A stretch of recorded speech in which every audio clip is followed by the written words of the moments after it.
बिस्मिल्लाहिर्रहमानिर्रहीम। अस्सलाम वालेकुम दोस्तों, आज की नई वीडियो नई अपडेट के साथ मैं आपकी खिदमत में हाजिर हूं। सरकारी मुलाजमीन के मुतालिक बड़ी ज़बरदस्त और अहम तरीन खबर आप दोस्तों के साथ शेयर करने जा रहा हूं।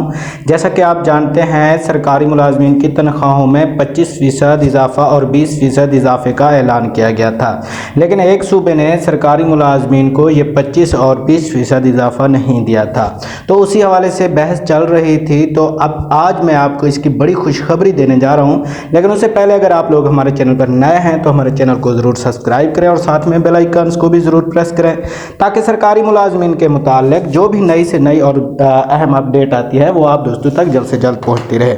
दोस्तों, मैं आपको बताता चलूँ कि जैसा कि आप जानते हैं, सरकारी मुलाजमीन की तनख्वाहों में 25% इजाफा और 20% इजाफा किया गया था।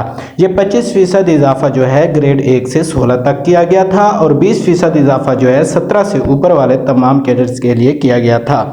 तो आज की इस वीडियो में बड़ी अहम खबर है कि सूबा खैबर पख्तूनख्वा ने ये इजाफा नहीं किया था।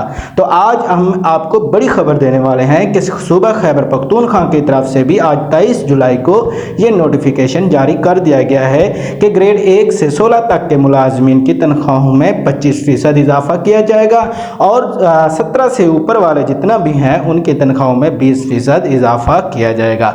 आज ये नोटिफिकेशन जारी हो चुका है। मज़ीद इस तरह की वीडियोस के लिए हमारे चैनल का विजिट करें और हमारे चैनल को सब्सक्राइब करें। अल्लाह हाफिज़।